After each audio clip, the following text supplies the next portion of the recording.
Update. Would I be the a-hole for straight up leaving and ghosting my fiancé after I found out she cheated? Original post. I, 28 male, have found out that my fiancé, 30 female of 2 years, cheated on me. We have been together for 6 years and in love with each other. At least that's how it was for me.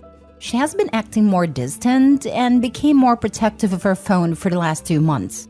At first, I was not suspicious of anything, but the doubt grew more and more inside me as the time passed, especially after asking her if there was a problem since she felt distant. She said there was no problem and that was it. I gave in and snooped on her phone to discover she has been seeing a guy for the last 2 months. I was devastated. At the beginning of our relationship, I clearly told her lying and cheating in any form are the 2 unforgivable actions for me. Yet, she decided to cheat on me after 5 years of relationship, and we had been planning the wedding for the summer. I am not proud of that, but I checked the old messages as well, but there were no case of cheating other than this. I have been thinking about it for the last few days.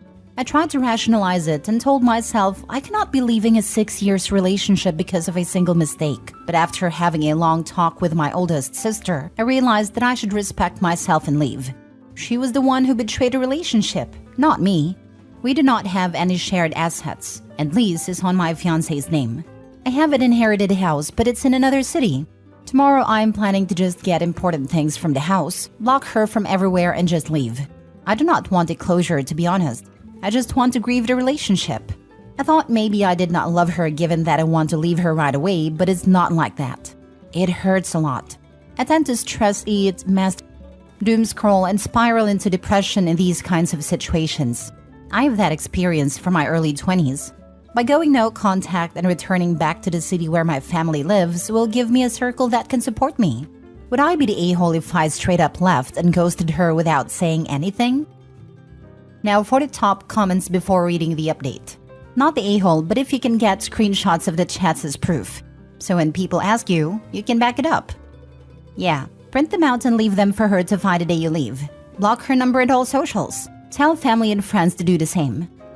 Yeah, you need to let her know in some form that you know what you did. Otherwise, she might try and track you down, spam your family, etc. to have her say. Cheaters always like to try and change the narrative. Cut that off before she tries it. Don't even wait for them to ask. Hey, I know everyone may have noticed that I left suddenly. The lease was in my ex's name, and I found out she was cheating on me. For obvious reasons, we are no longer together and want nothing to do with her. I'll get my new address out to everyone ASAP.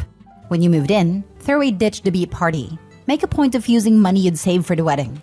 Cheaters count on their exes not telling anyone. It lets them keep cheating and lets their ex face the social consequences of just vanishing for no reason. He ghosted me. Wow, he's so terrible. Flat out tell people you didn't do anything wrong. Snooping on a phone is generally a huge no-no, but when you're pretty darn sure that there is cheating going on or a gambling problem or something else major, then it's one of the few times I'll forgive. Not the a-hole, but if she doesn't know you've left her, she may report you as a missing person.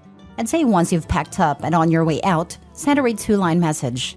Say you've left her because you know she's been seeing people. That will hopefully prevent her from trying to force contact. Don't send screenshots of other people's conversations. Just don't. There could be legal implications. Not a lawyer.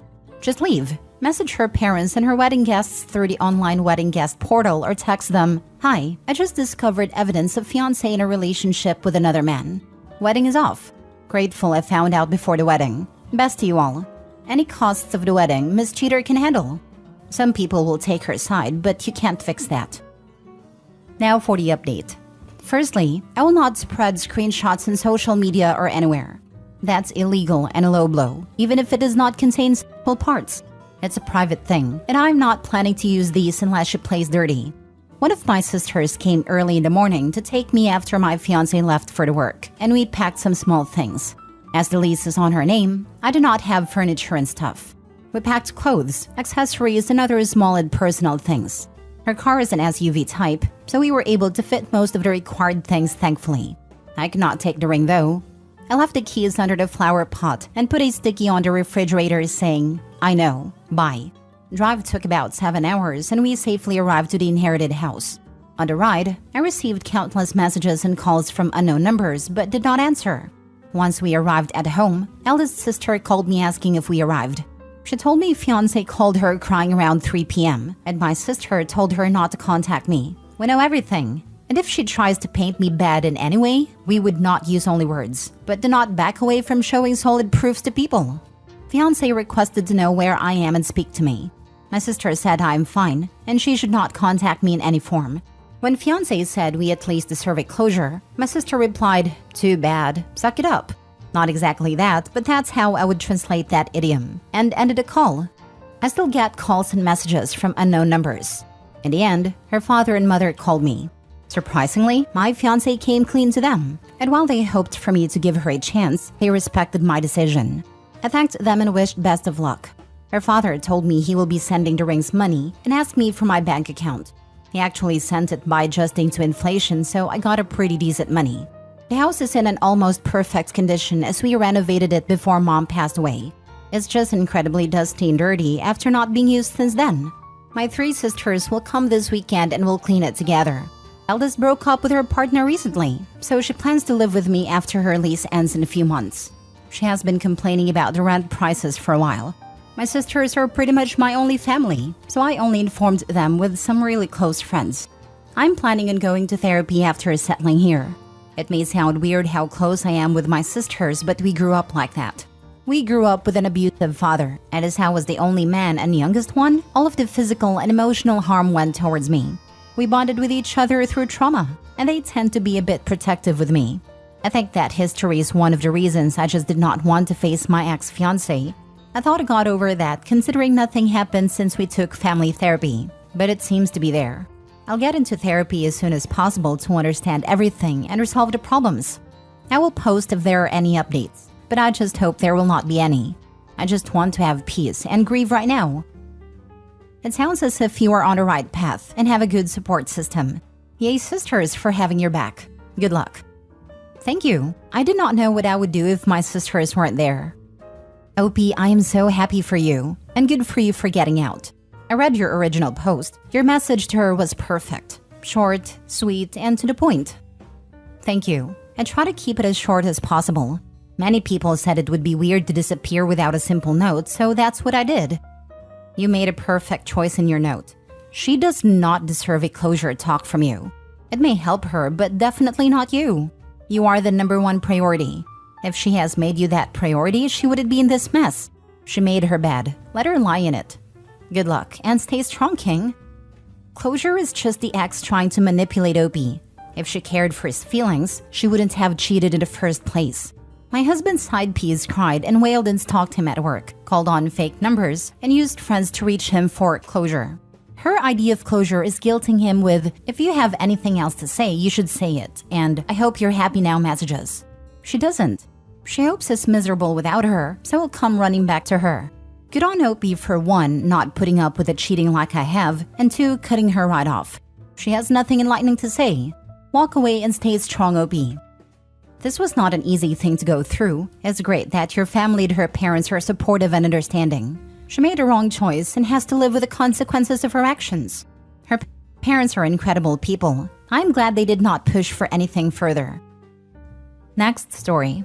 Am I the a-hole for breaking up with my girlfriend because she slept with another guy while making me wait? So my girlfriend and I have been together for about half a year, and I just started a new job. I met this male coworker and we became friends. So I invite him over at my place and he recognizes my girlfriend. We don't officially live together, but she spends a lot of time at my place. You can guess where this is going. After my coworker left, my girlfriend and I got to talking. Basically, she slept with him while dating me and made me wait. She said that our relationship was gonna be special and she wanted to wait, and that hook up with my coworker was just a one-night stand. I told her to leave because I knew I was gonna say things I couldn't take back. A few days later, after I calmed down and thought it through, I broke up with her.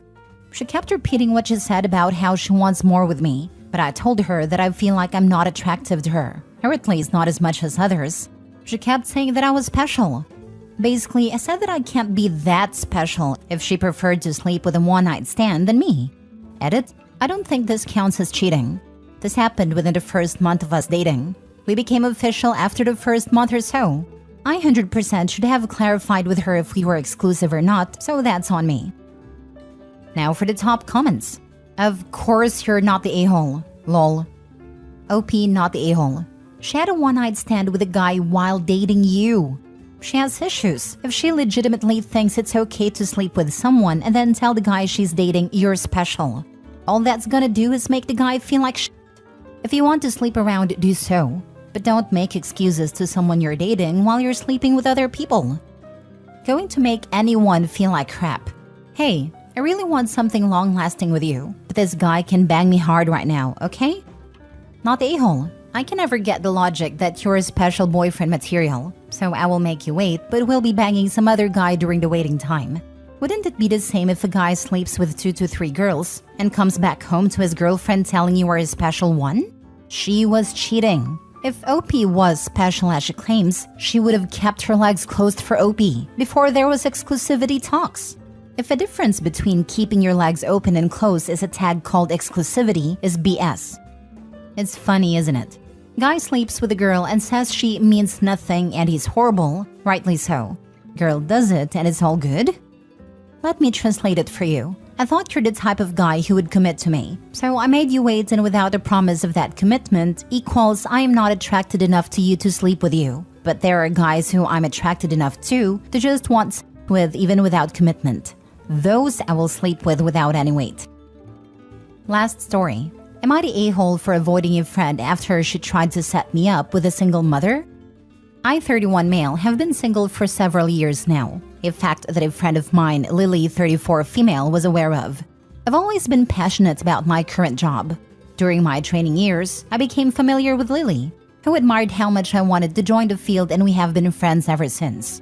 A few months ago, she reached out to me inquiring if I was still single and mentioned she has become friends with Sarah, 29 female, who had moved from a different state about a year ago and is in the same field. She asked if I would want to go on a date with her during the weekend. I didn't think much of it and agreed to meet Sarah over the weekend. After having a conversation with her, I was impressed by her intelligence, charisma, and the care she had for her patients. However, as the conversation went on, I discovered she had a child, which is a deal breaker for me. But I was already in the conversation, and a statement about her daughter came as an off-topic rather than me specifically asking for it. So I tried to listen to her without showing any change in my expression and continued the evening. Although I knew the date was over, I tried my best to keep the mood light because I felt so guilty for wasting her time. Not to mention how she might have had to arrange for a babysitter and then go home to take care of her daughter who probably was already missing her. In the days following, Sarah messaged me a few times, expressing how much she enjoyed our dinner and attempting to engage in further conversation.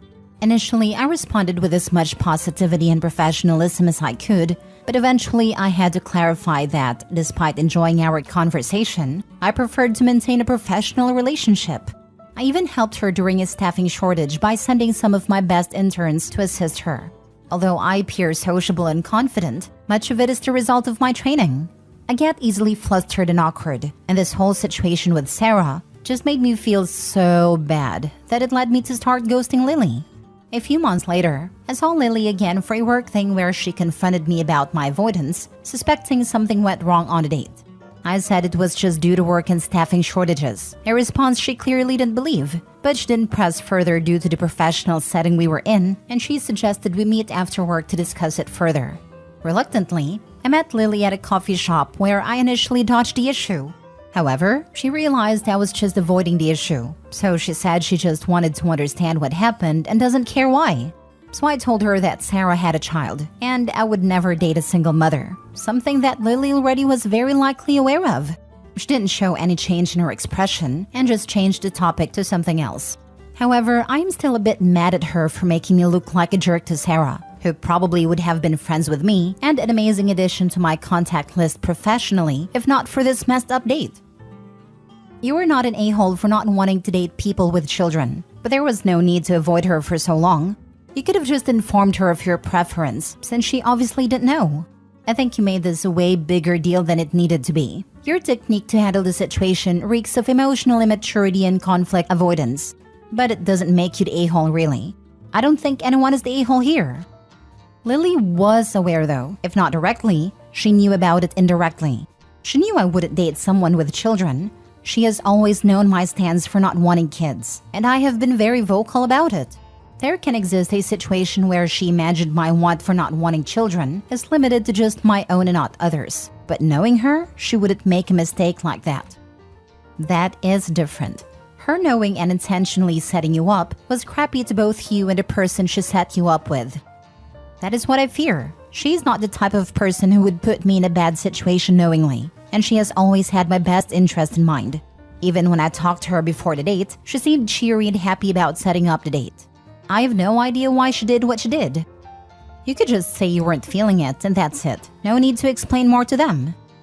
I should have done that in retrospect. But during the moment when she confronted me, I knew she was prying for details, and I just said what she wanted to know. Looking back now, I probably should have done this, and just bottled up everything, and it would have been for the best. However, the genie is out of the bottle, and there's nothing I can do to take it back. But it's a good lesson to remember for future instances for sure. Yeah, you don't say this kind of thing. It should have been simply not feeling it or no chemistry or one of those. But getting set up with a work-related person is always a bit of a minefield. It's just tricky. On the other hand, Lily knew it was a deal breaker and set the date up anyway. Maybe this negative experience will teach her not to set people up who will never work out. The point of dating is to find someone compatible. You spend time with someone and see how it goes. You discovered that was the case with Sarah. Nothing wrong with that. I'm not going to say you're an a-hole, but your response is ridiculously immature. I thought I was advising for teens Reddit. You could have told Sarah that you're not interested in pursuing a romantic relationship when there is a child involved. You may have become friends. At least you could have maintained a professional relationship. And the drama with Lily was completely avoidable.